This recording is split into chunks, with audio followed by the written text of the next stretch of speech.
Добрый вечер. Всем привет из солнечной Норвегии. Знакомо ли вам такое чувство? Вот когда вроде бы все в порядке, но на душе скребутся кошки и в принципе как-то так неспокойненько. Какое-то такое беспричинное беспокойство, внутреннее напряжение, когда мысли роятся в голове и не дают уснуть. Это состояние сейчас знакомо многим, к сожалению. Это тревожность. И мои клиенты-психологи часто спрашивают, могут ли карты Таро показать тревогу? Именно тревогу, не просто страх, а конкретику страха в плане тревоги. Да, конечно. Более того, они подскажут, как с этим справиться. Коротко для тех, кто первый раз на этом канале. Меня зовут Пан Роман, я интересуюсь картами Таро уже 25 лет, 14 из них практикую как консультирующий таролог. И последние 5 лет я профессионально преподаю Таро в своей школе. Итак, могут ли карты Таро не встревожить еще больше, а наоборот помочь подсветить причину и дать полезный совет? Мой ответ – да, однозначно. Сегодня мы с вами в этом убедимся. Мы разберем три самые важные тревожные карты. И самое главное, мы посмотрим, какие карты помогают нам выйти из этого состояния. Так что если эта тема вам откликается, интересна, наливайте себе чай, кофе, что вы там пьете обычно под видео. Устраивайтесь поудобнее. Ставьте свой лайк, и подписчики канала могут предлагать темы будущих эфиров в комментариях. Напомню, это видео входит в очень полезный плейлист, в котором я разбираю базовые мотивы поведения человека через призму карт Таро. Добро пожаловать на канал. Ну и давайте с вами начнем. Собственно, по поводу тревожности. М, Тревожность, конечно, можно отнести к категории чувств, эмоций, которые относятся скорее к области страха.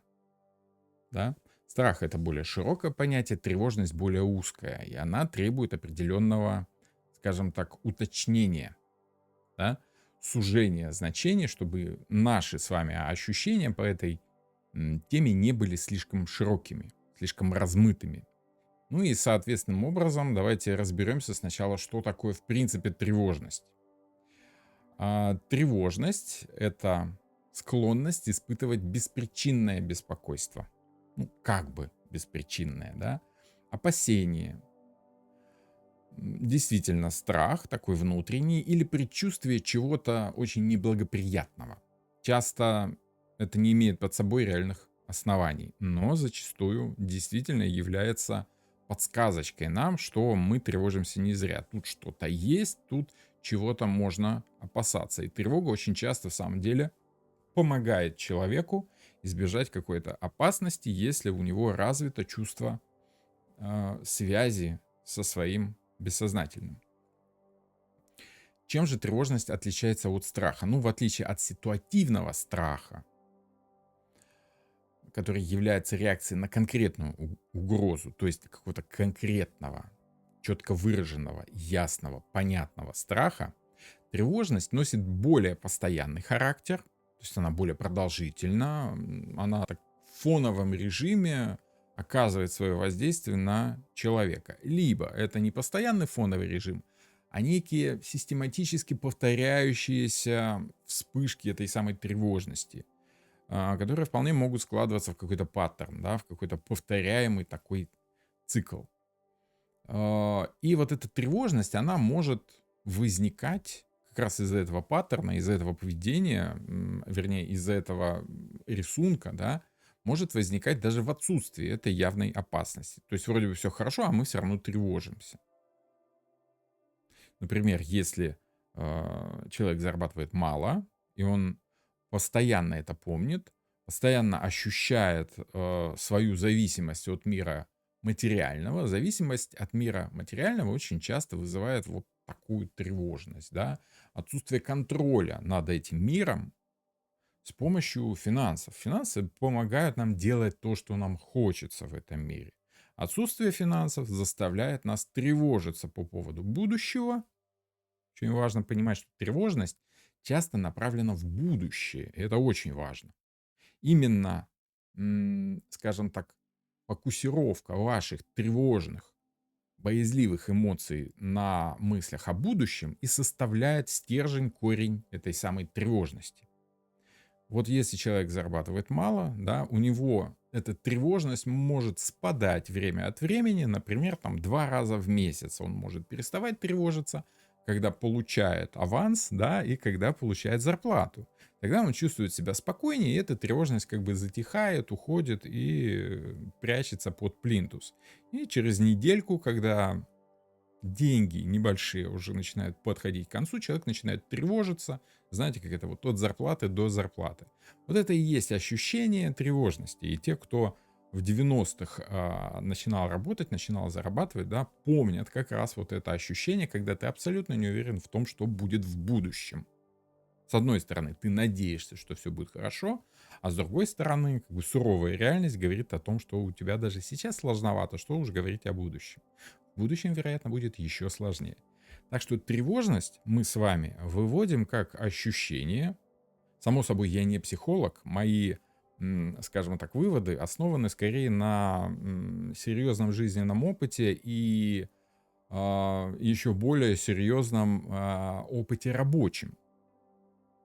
Потому как я достаточно много общаюсь с людьми, которые приходят и делятся со мной как раз своими страхами, пытаются избавиться вот от той тревожности, которая мешает им жить, мешает спокойно осуществлять свои цели. Поэтому за 14 лет работы с картами Таро у меня сложилось ощущение, что тревожность в Таро, она, конечно, может объясняться самыми разными картами, но 3 карты являются основными, которые указывают конкретно в самый центр тревожности, в самый центр формулировки тревожности. Все они связаны с будущим.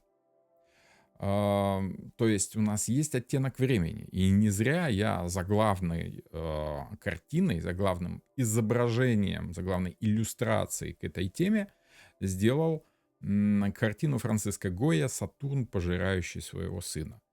Я, к сожалению, вынужден был несколько ретушировать это произведение просто потому, что YouTube не очень любит такие натуралистические сцены, поэтому самые такие неприятные детали я спрятал за плашечкой. Но Сатурн, он же Кронос, он же ощущение времени глобальное, если мы говорим о каких-то астрологических, мифологических соответствиях смысловых значений, то Кронос, он же Сатурн, отвечает за ощущение течения времени. Когда что-то заканчивается, мы вынуждены что-то делать, Кронос берет над нами верх. Время беспощадное. Да? Что мы говорим по поводу Кроноса, по поводу Сатурна, по поводу истории с его свержением, его же собственным сыном, и почему, зачем он пожирал этих самых своих сыновей? А пожирал своих сыновей он из-за той самой тревожности. Само собой, что боги — это некие образы, которые говорят нам о каких-то глобальных процессах. И Кронос, как я уже сказал выше, имеет непосредственное отношение к ощущению времени. А ощущение времени при взгляде в будущее у людей тревожных состоит в том, что они пытаются максимальным образом контролировать то, что происходит сейчас. Более того, пытаются контролировать будущее, но фишка будущем в том, что мы не можем никогда гарантировать, что в будущем будет именно так, как нам хочется.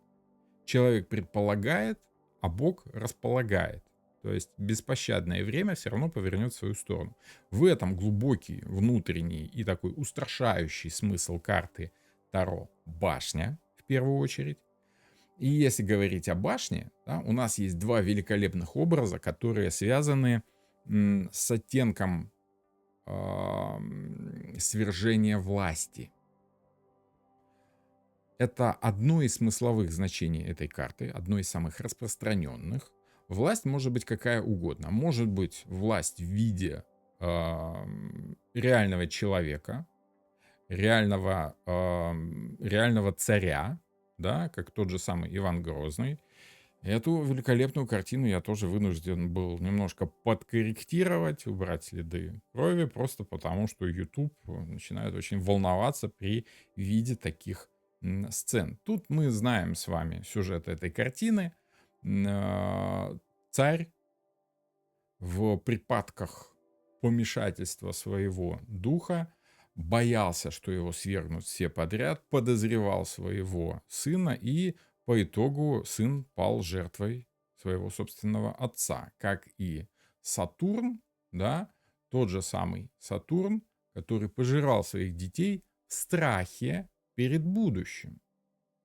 Потому что он понимал, что дети вырастут, захватят власть, да, ровно как и Иван Грозный боялся, теоретически боялся своего сына. Может, имел на это основание, но тем не менее. То есть, в общем и целом, что мы видим в карте Таро Башня? Мы в карте Таро Башня видим свержение привычного хода событий. Да? Башня — это что-то монументальное, то, что быстро не строится, возводится долго, планируется заранее. С башни мы видим будущее, так как чем выше, тем дальше видно. Мы можем заранее увидеть приближающегося врага, и определенным образом башня по нашей с вами системе, в которой мы работаем, привязана к Сатурну и к Урану. То есть это ощущение неба, ощущение высоты и ощущение ограниченности неких возможностей. Определенным образом башня говорит о власти. То есть мы можем связать башню в нашем ощущении времени, заглядывая вперед. Следующим образом, мы планируем свое будущее, пытаясь взять под власть собственных действий нашу собственную жизнь. Та самая корона, которая слетает от удара молнии, символизирует собой крушение власти из-за внешних обстоятельств, которые мы не смогли предусмотреть. То есть мы что-то планируем, и наш теперешний день, и наш завтрашний день, и неделю, и месяц вперед. Мы как бы строим свое будущее в надежде, что оно будет нерушимо. Как мы построили, так оно и будет. Мы определенным образом его контролируем. Но если мы подозреваем, что в дальнейшем будущем что-то может пойти не так, как нам хочется, если мы знаем, что в будущем обязательно будут какие-то случайности, какой-то черный день наступит, мы начинаем бояться. Мы начинаем бояться потери власти над собственной жизнью. Это то, что называется определенным образом контроль-фрик. Да? То есть человек, который пытается контролировать все, что происходит в его жизни, именно из-за страха того, что он однажды может эту власть потерять. То есть одно из негативных, само собой, что сейчас я вам описываю негативное значение башни, потому что в принципе это и есть контроль, это и есть власть, защита своего собственного будущего. Но если что-то пойдет не так, ты начнешь панически, это тоже важно, бояться своего будущего, панически бояться потерять контроль над своим будущим, и ты можешь самостоятельно разрушить свое будущее, да, собственно, как Сатурн, который пожирал своих детей, что и послужило, в принципе, причиной восстания этого самого Зевса, да, Юпитера против своего отца Сатурна, Кроноса. Ну и Иван Грозный ровно по этой причине поднял руку на своего сына, и закончилось это, как вы знаете, весьма плачевно. То есть башня в раскладах нас предупреждает о том, что как бы ты ни контролировал власть, ты боишься будущего. И очень часто, если таролог спрашивает, что там в голове у человека, и мы видим башню, да, мы можем предположить, как один из вариантов, что человек испытывает тревогу по поводу будущего, ожидает какого-то внезапного события и боится, что он не справится с этим. В позитиве это заставляет человека страховать свое будущее, да, чтобы в случае чего ему были какие-то выплаты. Об этом мы говорили в плейлисте «Смысл жизни по старшим арканам». Об этом мы говорили с вами в плейлисте «Старшие арканы Таро», в том видео, которое говорило о башне. Кому интересно, подписывайтесь, если вы еще не подписаны, и ищите в плейлистах все видео по башне. Там я подробно, детально все это объясняю. Так что да, те из вас, кто в чатике писал, что башня, да, так оно и есть. Башня действительно имеет полное право называться картой тревожности. Но есть еще одна карта, которая эту самую тревожность определенным образом демонстрирует как действие человека. И это самый тревожный, младший теперь уже аркан, это девятка мечей. Какая разница между младшими арканами и старшими арканами в плане каких-то человеческих эмоций? Старшие арканы указывают на укоренившиеся какие-то привычки, какие-то глобальные принципы, по которым работает человеческое сознание вот отдельно взятого индивидуума. А младшие арканы говорят скорее о временном моменте, и этот временный момент тревожности не так сильно, не так серьезно давит на человека, не так серьезно влияет на него. Может быть, это просто как бы временная, скажем так, ситуация, а младшие арканы Таро обычно говорят о ситуативности происходящих событий. И вот когда в формулировке, что такое тревожность, у нас речь с вами шла о ситуативном страхе, девятка мечей ближе всего именно к ситуативному, к какому-то более или менее конкретному страху. Когда человек чувствует тревожность, опять же, в мыслях о будущем, но он более или менее понимает, чего он боится. Если башня говорит о страхе потери контроля, то будущее, ой, вернее, тут девятка мечей говорит в принципе о страхе перед будущим. Я не удержался от того, чтобы проиллюстрировать каждую карту какими-то эмоциональными изображениями. Это называется искусство.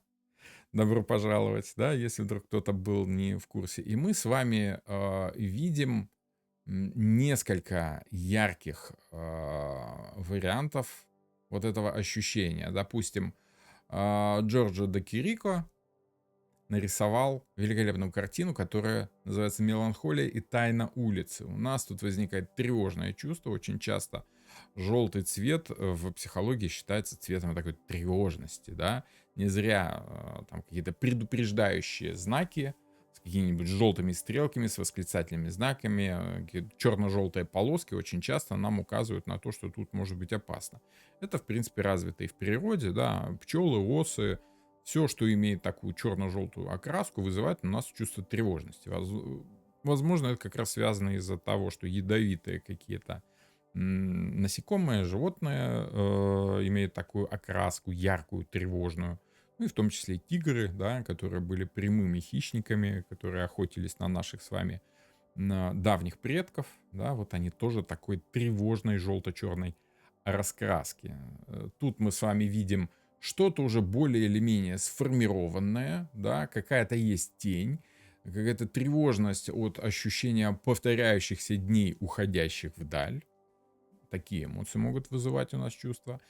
И чувство, эта картина у нас с вами есть. Тут фигура девочки, которая беззаботно движется по возрастающей, да, вот в это самое будущее и обязательно столкнется в этом будущем с чем-то тревожащим, с каким-то врагом, хотя есть версия, что это там просто тень памятника, но опять же, памятник — это дань традиции Кроноса, если вы знакомы с мифологией. В общем и целом, вот эта картина дает нам ощущение тревожности, когда мы уже догадываемся, чего именно мы боимся, но до конца еще не уверены, еще не видим своего врага в лицо, скажем так. Девятка мечей у нас с вами связана с тем, что человек не может уснуть в страхе перед завтрашним днем. Он тревожится, он испытывает какие-то кошмарные сны, видит, возможно, потому что у него слишком много мыслей. Что девятка мечей — это, скажем так, когда ваши мысли вас подавляют, и вы не можете спокойно уснуть из-за постоянных мыслей в голове. Это и есть та самая тревожность, которая вызывает бессонницу, в частности. Да? Тут у нас именно символика бессонницы, кошмара, тревожности по поводу дальнейшего будущего. Есть несколько картин, которые являются классическими для кошмаров. Допустим, Джон Генри Фюзели «Кошмар». Думаю, без сомнения, вы эту картину хоть раз видели. Все, кто обратил внимание вот на голову этой безумной лошади, да, запомнили эту картину очень хорошо. В самом деле очень яркий образ и тот самый демон сомнений, который сидит и мешает вам дышать, мешает спать. Вот то ощущение тревожности, которое, в принципе, вызывает вся вот эта композиция. Да? И Франциско Гойя, о котором мы уже с вами сегодня говорили, рисовал, скажем так, гравюру, картину, набросок. Мне сложно сказать, я не искусствовед, ну, может быть, к сожалению, может быть, к счастью, которая называется «Сон разума порождает чудовищ». Сделал он это в 1797 году. Тут, опять же, спящий человек, которого пугают летучие мыши, совы, какие-то кошки, ночные животные в общем и целом, которые ему снятся, скорее всего, и общий смысл этой а, философской символики говорит о том, что если человек слишком много лишних мыслей допускает в свою голову, да, то там начинают роиться какие-то мрачные мысли. Многие знания, многие печали. Как говорил другой, не менее известный классик. Так что да, девятка мечей у нас с вами действительно говорит о тревожности, но уже о какой-то более или менее конкретной. И если башня говорит о страхе потери власти, о страхе потери контроля над собственной жизнью, то девятка мечей говорит скорее о каком-то конкретном, но не таком серьезном страхе. Просто о чем-то тревожном, о каком-то событии, которое вы боитесь столкнуться с ним завтра, то есть что-то более или менее конкретизированное. В каждой ситуации само собой это что-то свое будет, в зависимости от контекста, от клиента, от темы расклада. Но есть карта, которая говорит о тревожности, опираясь на эмоции человека, а не только на страх потерять контроль, не только о страх, о непонимании того, что надо будет завтра делать по девятке мечей, а скорее, в принципе, вот та самая тревожность, которая является собой продолжительные периодические повторения, да, то есть некую цикличность. То нарастает, то спадает. Это самая тревожность, ровно как Луна у нас то наращивает, да, свой серп, то опять истончает. И получается так, что в общем и целом башня, ой, вернее, Луна у нас с вами говорит о тревожности, которая укоренилась в характере человека и является, скажем так, ощущением комплекса, комплексного страха по поводу будущего.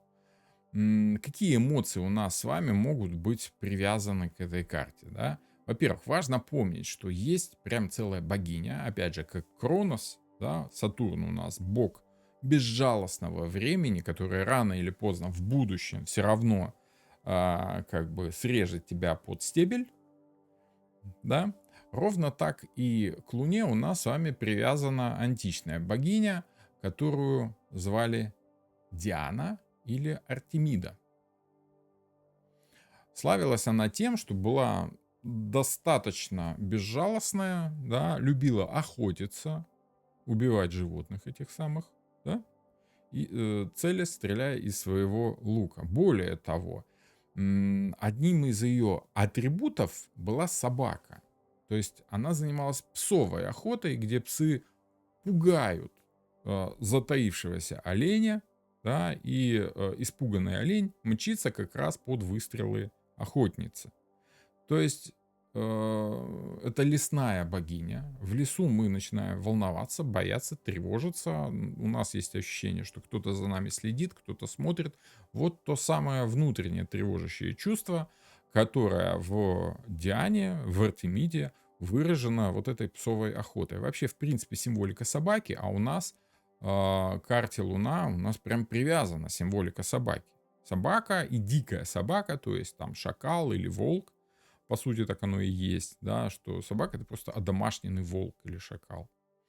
Это символика страха, потому что собаками пытались спугнуть дичь, Собаки предупреждают нас о чем-то страшном там за дальним кустом. Собаки сторожат наш сон. Они боятся, пока мы спим. Они тревожатся, пока мы спим беззаботно. Да? То есть мы им делегируем свой страх в принципе.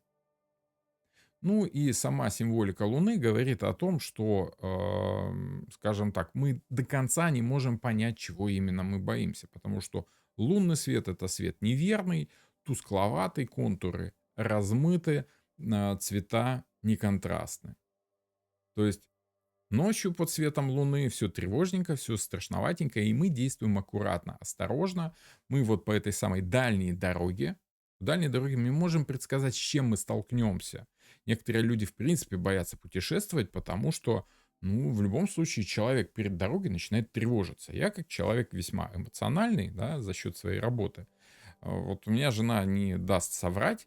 Перед каждой там поездкой в аэропорт я сижу и волнуюсь, все ли я... Ну, я думаю, что это чувство хорошо знакомое многим. Тем более, что в последнее время оно действительно у нас обострилось. Это, опять же, страх перед будущим, в которое мы движемся. Вот та самая дальняя дорога мы видим с вами на карте, да? И определенным образом вот это хтоническое существо, которое является собой выходящую из глубин нашего подсознания эмоцию, которая нас либо пугает, предупреждает о какой-то опасности, либо заставляет действовать осторожно, аккуратно. Так что в общем и целом карта Луна говорит очень широко о страхе, но более узко о каком-то комплексе, связанном с тревожностью, когда мы до конца не можем понять, чего именно и почему мы боимся. Но в общем и целом мы боимся чего-то интуитивно, мы боимся чего-то эмоционально, а не из-за разума, как это было в девятке мечей. В девятке мечей мы боимся чего-то конкретного, мы тревожимся по какому-то четко сформулированному, осмысленному поводу, а по Луне мы тревожимся просто потому, что это в нашем характере, просто потому, что у нас есть сильное влияние внутренних глубинных эмоций, которые время от времени подкатывают к горлу, да, вот как тот самый Кракен, древнее страшное существо, помните, как в «Пиратах Карибского моря», да, выпускайте Кракена, да, то есть что-то страшное из глубин, которое вылазит наверх, и оно страшное, ужасное, и оно своими щупальцами может тебя утащить себе на самое дно, да. Круче всего без всяких кракенов и прочих страшных существ выразил это известнейший художник-экспрессионист Эдвард Мунк.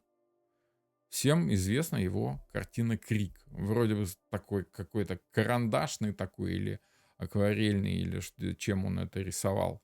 Такой чуть ли не набросок, да, чуть ли не детский рисунок, но вот сочетание цветов, волнующиеся какие-то гибкие, пластичные и неконкретные линии, перспектива, вот опять же темные какие-то воды тревожные и в принципе вот этот бледный зеленый цвет, мимика гипертрофированная, да, вот что-то такое жутковатое в самом деле. Причем мы не можем понять, ничего он боится, ни почему он боится, и почему эта картина на нас оказывает такое серьезное воздействие. Вроде бы какой-то примитив, да, некоторые могут сказать, как это детский рисунок, палка-палка, огуречек. Тем не менее, это шедевр мировой культуры, без сомнения. Почему? Потому что он оказывает эмоциональное воздействие. Все, что оказывает эмоциональное воздействие, является собой определенного рода искусство. Определенного рода искусство у нас наблюдается с вами и в картине Эвелин де Морган, или Эвелин де Морган, как будет правильно, я не знаю. Опять же, я не историк, не искусствовед. Знаю только, что картина, которая называется «Спасите наши души», «Save our souls», «SOS», да, как в случае азбуки Морзе, так и называется эта картина, написана была в период с 1914 по 16 года. Это вот первая часть страшной, ужасающей современников Первой мировой войны. На тот момент еще не было ощущения, что она первая, и есть где-то там будет вторая.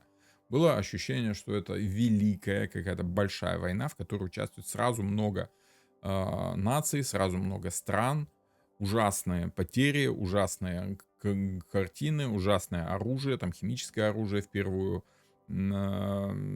раз было применено, что вызвало там эмоциональный отклик большого количества людей, да и в принципе там это была такая очень страшная история. Эта война сильно поменяла человеческую историю. И вот под влиянием всех этих новостей Эвелин де Морган написала такую картину, где вот это самое морское хтоническое чудовище вылазит поднимается из глубины и пытается пожрать белую, сиятельно, кристально сияющую душу там, в образе вот этой вот невинной девушки в белых одеждах, воздевающей руки к небу и рассчитывающей на благосклонность небес. Да, то есть у нас с вами идет символика негативной эмоции, которая пытается подавить нашу веру в дальнейшее будущее. Собственно, об этом и говорит карта Луна, да, мы очень часто тревожимся просто потому, что это в нашей природе. Глубинная эмоция, спрятанная там еще с детства. Если с детства нас пугали чем-то, да, говорили, что дядя милиционер придет, да, и с тех пор мы вот, может, боимся какого-нибудь дядю милиционера, либо там какую-нибудь, не знаю, бабой Ягой пугали, теперь мы боимся всех, я не знаю, инвалидов женского пола, да, с одной ногой, или еще что-нибудь такое. Вот та самая тревожность, когда мы до конца не понимаем, почему мы боимся, и периодически эта тревожность вырывается наружу, да, и пытается пожрать нашу надежду на наше же собственное будущее. Теперь Наталья Трофимова в чатике спрашивает, и страх, например, публичных выступлений или страх камеры тоже Луна? Я бы сказал, что это скорее девятка мечей, потому что мы, во-первых, конкретизируем свою эмоцию, свой страх. Мы конкретно понимаем, чего именно мы боимся, а когда есть речь о конкретике, да, вот, что мы боимся опозориться, допустим, на большое количество народа, да, на публику. Это, конечно, девятка мечей. Это простой, более или менее понятный страх, который, тем не менее, заставляет вас задумываться, заставляет вас не спать из-за того, что а вдруг так пойдет, а вдруг вот так, а вдруг вот сяк. То есть множество самых разных вариантов развития будущего. Обязательно каждая тревожность говорит о страхе будущего. Вот. Она может быть связана с какими-то событиями прошлого, но вот об этом говорит Луна. Луна может сказать, что вы боитесь, потому что вы периодически просто волнуетесь, скажем так. Теперь давайте вернемся, давайте перейдем к вопросу, как же преодолевать тот тип тревожности, который у вас показывает одна из карт. Само собой, каждая из карт Таро может вам подсказывать, почему у вас возникла тревожность, если вы зададите в раскладе этот самый вопрос. Но интересным образом, если мы хотим понять, что это именно тревожность сама по себе, до того, как мы задаем этот вопрос, вот именно эти три карты в подавляющем большинстве случаев покажут вам тревожность определенного рода. Если говорить о том, как преодолевать тревожность, связанную со страхом потери контроля над своей жизнью, да, что кто-то другой тебе будет указывать, как и надо. Ты не сможешь принимать решения, не сможешь решать, не сможешь что, не сможешь все. Другие люди будут за тебя решать, как тебе там надо жить, да, и какие пирожные кушать. По башне мы должны понять, что является причиной, что является костяком, основой, скелетом вашего страха. В каждой карте свой скелет, а, своя формула сбора вот этого ощущения. В башне есть очень интересный лейтмотив. Есть основа, костяк, сама каменная башня, да, и есть деревянные перекрытия в средневековой башне, которые, кстати, часто и вызывают у нас чувство тревожности, да, если мы ходим по прогнившим старым балкам, они потрескивают, вызывают у нас чувство потери контроля, что мы можем упасть бесконтрольно, да.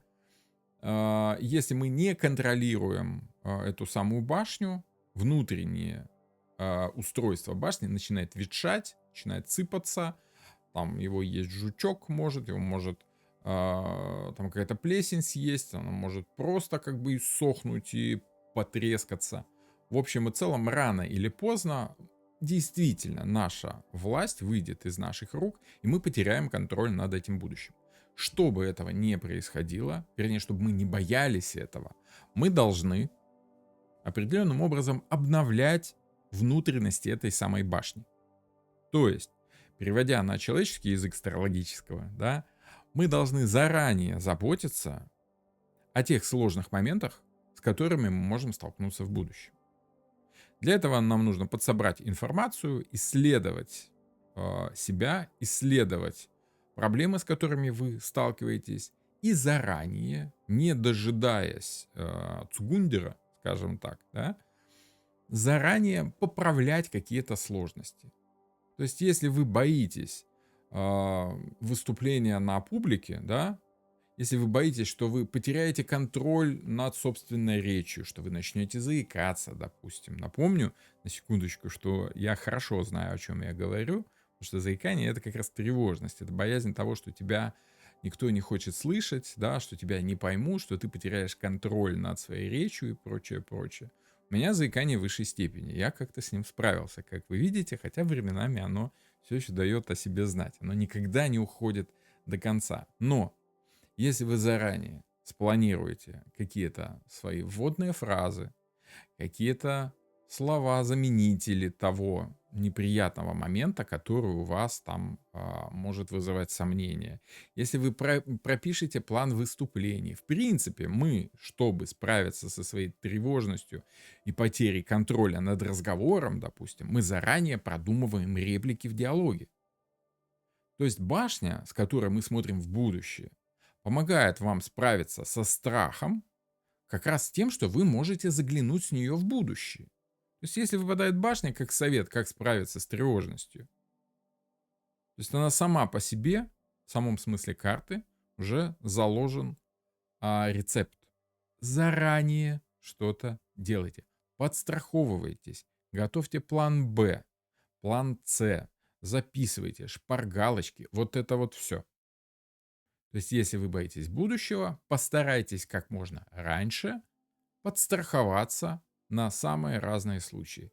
И уже ощущение того, что, ну, в случае чего у меня есть там сумма на черный день, у меня есть там какая-то шпаргалка, да, очень часто вы этими шпаргалками-то и не пользуетесь на экзамене. Почему? Потому что суть шпаргалки не столько в том, чтобы вписать туда все знания, которые вы потом будете оттуда высматривать. Потому что пока вы будете вписывать, вы их все равно запомните, по большому счету, да. Суть вот этой шпаргалки — избавиться от тревожности, чтобы вы нормально могли вспомнить все, что вы в нее записывали, исходя из того факта, что она лежит у вас в кармане. Вы перестраховались, у вас все будет окей. Вы избавляетесь от тревожности и таким образом берете контроль за событиями в свои собственные руки. Вот такой вариант избавления от тревожности. Если говорить о девятке мечей, какой вариант у нас избавления от девятки мечей? Ну, во-первых, от тревожности по поводу какого-то конкретного дела. Во-первых, девятка мечей чаще всего указывает, что вы тревожитесь в неподходящий момент. Ну, вообще сложно представить, как можно тревожиться в подходящий момент, да? Обычно это называют предусмотрительность, и как раз об этом мы только что в башне говорили. Когда человек заранее тревожится и что-то делает, это избавление от тревожности по башне. А когда человек понимает, что он ничего не может уже сейчас сделать, потому что сейчас ночь, пора спать, да, все те, кто может ему помочь, уже спят, и ему тоже нужно выспаться, как раз чтобы завтра с утра быть свежим, отдохнувшим и нормально там ответить на экзамене, нормально справиться с презентацией, нормально выступить на публику и прочее, прочее. Самое лучшее, что вы можете сделать, это перестать думать. Да? То есть лечь спать. В самой карте уже указан ответ на ваш вопрос. Если вы не можете уснуть, надо постараться уснуть. Надо снова, снова, снова и снова пытаться сделать то, что вам нужно. Потому что умом эту ситуацию вы понять не можете. Умом тут действовать смысла нет, потому что ночью ум спит. А как говорил Франциско Гойя, да, сон разума порождает чудовищ. Поэтому если вы понимаете, что ваше сознание устало, оно уже уснуло, а вы еще не спите, придумать что-то разумное вы не можете, вам снятся кошмары, потому что как бы сознание, как бы оно в непонятном состоянии, вы вроде спите, вроде не спите. Самое лучшее, что можно сделать по девятке мечей, это не делать ничего. Лечь спать, завтра все пройдет. От тревожности вы таким образом не избавитесь полностью, но и ситуация у вас не глобальная по этой карте. Вы скорее облегчите свое состояние, если попытаетесь не что-то судорожно делать, то есть вскакивать и бегать по комнате в попытках кому-то позвонить, что-то сделать, да, смысла в этом нет. По девятке мечей лучше всего лечь спать.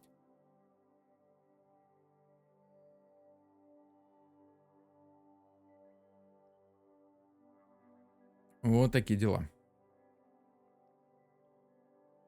Ну и по Луне.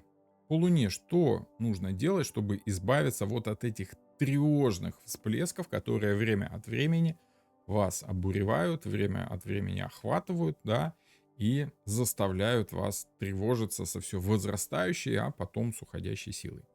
Во-первых, сама карта Луна по советам нам рекомендует действовать аккуратнее, осторожнее, не напролом лезть, да, а вот как по извилистой дорожке огибать сложности, огибать опасные места. То есть Луна вам советует, ну, во-первых, избегать тех ситуаций, в которых ваша тревожность возрастает. Просто потому, что, ну, не каждый может справиться с этой самой тревожностью. Тем более, если она поселилась настолько глубоко, что не контролируется вами совсем, то действовать нужно всегда в таких ситуациях аккуратно, осторожно. Я уже сказал по башне, заранее продумывать, что там можно сделать, и пытаться избегать действительно сложных ситуаций. По Луне интуитивные какие-то решения, да, помогут вам уйти в стороночку от чего-то сложного, от чего-то неприятного, от чего-то опасного. Поэтому, во-первых, прислушаться к тому, что говорит вам ваша тревожность, немножечко, скажем так, свернуть в сторонку, то есть не убегать, а просто скорректировать маршрут, скорректировать путь, обойти опасность. Нормальные герои всегда идут в обход, да, как в старом детском кино. По Луне действительно нужно быть осторожным. Возможно, вам подсказывают, давая хороший совет карты Таро, что чтобы избежать тревожности в вашем случае, нужно просто базовые настройки аккуратности, осторожности. Не надо там нажимать педаль в пол, не надо газовать, не надо суетиться. Нужно просто аккуратненько обойти стороной проблему, если вы слишком встревожены, чтобы ее решать. Более того, по Луне ситуация меняется, ну не то чтобы быстро, но Луна это, скажем так, самое быстро меняющееся небесное тело из всех, что мы наблюдаем. Солнце не меняется совсем, оно меняет только положение на небе, да. Звезды немножечко мерцают, да, их то видно, то не видно, но в принципе движутся они медленно. Планеты тоже движутся медленно, но временами меняют свою траекторию, скажем так. Да? А вот Луна, она постоянно меняется. Она то растет, то становится меньше, то больше. И в общем и целом мы можем переждать эту самую тревожность, если просто немного подождем. Да? То есть со временем тревожность спадает. Само собой, что это совет, который нам позволит избежать тревожности, но не решить ее. Чтобы решить проблемы, да, нужно идти к толковому психологу. И карта Луна говорит о том, что тревожность достаточно глубоко поселилась в вашем характере. И тут уже нужно собирать информацию и с помощью кого-то более опытного, более умного, более осознанного, скажем так, и решить эти проблемы, чтобы он присмотрел за вами, чтобы он определенным образом взял над вами шефство и помог вас провести вот по этой сложной дорожке, и вы, увидев, что на самом-то деле там бояться особо нечего, да, чтобы вы избавились от вот этих приступов тревожности, да, иначе они рискуют перерасти уже в панические атаки, вот, что тоже очень неприятная штука. Если говорить о следующем этапе, как мы можем справиться с действительно глубокой тревожностью по Луне, то карта Солнца нам подсказывает о том, что должен быть кто-то разумный, символика разума, кто-то умный, кто-то покровительствующий нам. Потому что мы не очень разбираемся в психологии, допустим, мы как дети, да, просто вот играемся с ней. Должен быть либо психолог, либо специалист там нужного уровня, который вам поможет, поставит вас в какие-то безопасные условия, да, вот за этой стеночкой спрячет и в тиши рабочего кабинета разберет с вами спокойно, возможно, в какой-то игровой форме, сейчас это очень модно, какая-то арт-терапия, да, там этот самый гештальт-терапия, прочее, прочее, да, либо классическая классические какие-то варианты терапии. Ну, солнце — это в любом случае забота. Кто-то о вас должен позаботиться. Если вы кому-то делегируете заботу о себе, это поможет преодолеть панику по Луне. Паника — это одно из таких лунных ощущений. Напомню, что если вам интересны вот эти символы Таро, да, мы разбираем с вами порядка 70 раскладов в курсе, который называется «Грамматика Таро». Там я преподаю базу, основу работы с Таро. Если кому-то интересно, то ссылочка есть в описании к этому видео. Мой контакт есть в описании к этому видео, так что пишите, если вы заинтересованы в обучении. Вот, я вам предоставлю всю самую свежую информацию по поводу курса. А теперь давайте отвечу на ваши вопросы, которые вы в чатике тут достаточно щедро мне тут насыпали. Так, вот, примерно отсюда начали комментировать уже, собственно, тему. Для меня, пишет Наталья Виверкова, тревожность — это мечи, ведь процесс мыслительный в голове, само собой. Но тревожность — это еще и эмоциональный процесс, да, и мысли всегда связаны с эмоциями. Поэтому, да, мечи, в частности, девятка мечей. Но вот по башне, по луне мы тоже можем столкнуться с эмоциями. Так,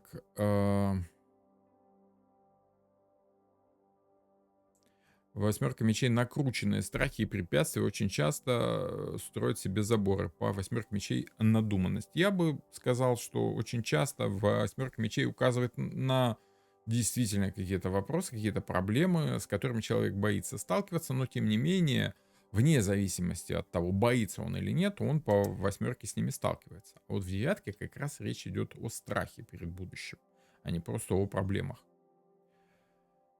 Так. Спрашивают: здравствуйте, купил колоду Ленорман, что можете посоветовать? Могу посоветовать поискать специалиста по Ленорман, если вас интересует именно оракульный тип колоды. Потому как я не специалист по Ленорман. Наталья Трофимова пишет: когда денег много, тоже может быть тревожность, вдруг потеряю, отберут или еще что. Конечно, тревожность может быть в любом случае. Я вам в плане там небольшого количества, небольшого заработка, да, бедности, так скажем, продемонстрировал один из вариантов тревожности. Я же сказал, например, человек там может бояться того, что он мало зарабатывает, испытывает чувство тревожности. Просто это хороший пример, когда можно проиллюстрировать, что человек накопил в себе вот эту тревожность, и она у него стала такой фоновой, как бы, да. Вот, я именно это имел в виду. Елена пишет: думаю, пятерка кубков — это разочарование. Ну, что-то есть в этом. О тревожности пятерка кубков крайне редко говорит. Пятерка страдания эмоциональное. Да, скорее по пятерке кубков, напомню, как выглядит эта карта, человек обращает внимание на минусы. Где она у нас? Вот она у нас здесь. человек скорее концентрирует свое внимание на минусах ситуации. Он смотрит только на разбитые, на разлитые кубки, да, опять же, вот те самые эмоциональные страдания в виде разлитого вина и воды, да, и двойка кубков, два кубка у нас с вами говорят о том, что человек не видит плюсов в ситуации, концентрирует свое внимание на негативе, обращает внимание только на негативные эмоции. Так. Вместо демона сомнений в мемах обычно изображают кота, который я есть хочу, я гулять хочу. Ну, там чуть другая тематика. Мемы — это такая штука интересная, но я бы так сказал, порой неглубокая, порой теряющая истинный смысл в угоду форме. Вот тут как раз такой случай, если кто-то у спящей женщины сидит на груди, часто рисует котика, который хочет кушать, это чуть-чуть другое, скажем так. Тут мем очень сильно ушел в сторону. Вот. Луна — это психиатрия. Не обязательно. Не обязательно, Елена. Все зависит от степени тяжести, скажем так.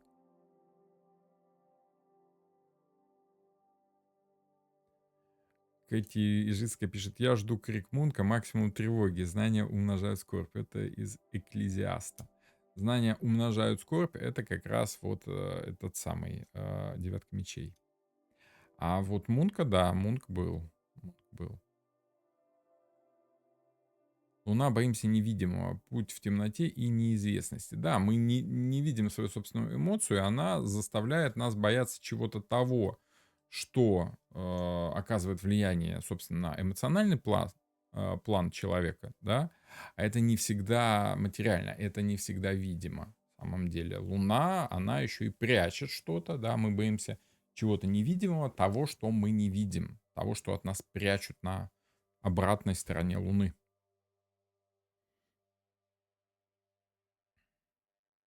Леда пишет: картина СОС, будто девушка пришла кормить черных уток на пруду, а она им все выспала и такая: ну что вам еще надо? Ну, у каждого свой взгляд в данном случае. А может быть, если спросить, что у человека в голове при Луне, указывает на то, что у человека изменение сознания за счет наркотиков или алкоголя. Ну, в ряде случаев, но не обязательно.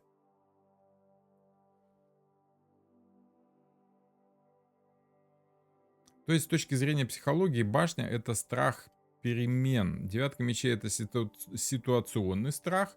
Луна — генерализированное тревожное расстройство. Ну, если в такой форме, то что-то общее в этом есть. Но еще раз, я бы не стал так четко оформлять символику карт Таро. Дело в том, что она очень мутная, размытая, это всегда идет через эмоции. И вот, допустим, тревожное расстройство именно генерализированное я бы не стал выставлять. Ну, во-первых, я не ставлю диагнозы по картам Таро. Во-первых, я не психолог, не психиатр, не психотерапевт, никакие диагнозы и даже свое мнение, которое я высказываю, это мое любительское диванное мнение, да, такой диванный, даже и не психолог, скорее таролог. Вот мнение таролога. Вот такие дела. Ну, в общем и целом, как бы да, что-то в вашем комментарии есть такое интересное и близко к истине. Так. Можно ли сказать, что использовать релаксирующие техники — хороший способ избавиться от тревоги по девятке мечей? Да, да. Что-то там помедитировать, посчитать овечек, да? То есть перестать что-то делать, заняться чем-то одним, сфокусировать свое внимание не на широте девяти мечей, а вот на одном конкретном действии, на одной мысли. Медитация — это одна мысль, это фокусировка на чем-то одном, а считать овец — это, в принципе, медитация на счет, да. То есть мы считаем там один, 2, 3, 4, вот как-то так.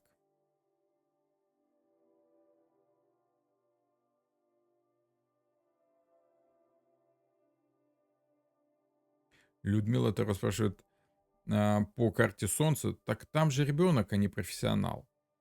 Карта Таро Солнца в первую очередь нам говорит не о ребенке. Дети у нас есть и в шестерке мечей, и в шестерке кубков, и в десятке кубков, и пажи часто говорят о детях. А карта Солнца, она гораздо глубже, нежели просто ребенок. Это забота, в том числе и о ребенке, но это архетип заботы. Кто-то свыше заботится о ком-то маленьком, слабом, о том, кто не знает, не умеет, допустим, да.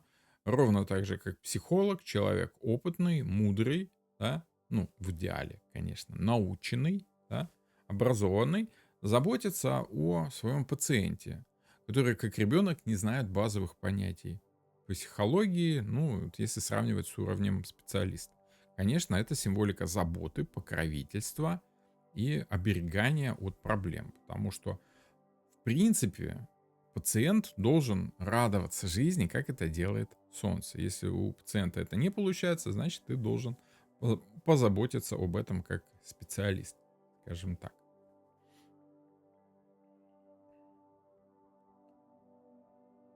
Старушка-болтушка пишет: приду к вам на курс. Добро пожаловать. Добро пожаловать. Вся информация есть в описании к этому видео. Так. Да-да-да-да-да. Здравствуйте, Роман. Используете ли вы моделирование и коррекцию в Таро? Хотелось бы эту тему изучить. Нет, я считаю, что ни моделировать жизнь клиента, ни корректировать таролог права не имеет. Потому что задача таролога — это в первую очередь разобраться, что человеку мешает, в чем там проблема, да, диагностировать проблему, скажем так, и предоставить информацию клиенту. А клиент уже сам должен решать, что ему там нужно дальше делать.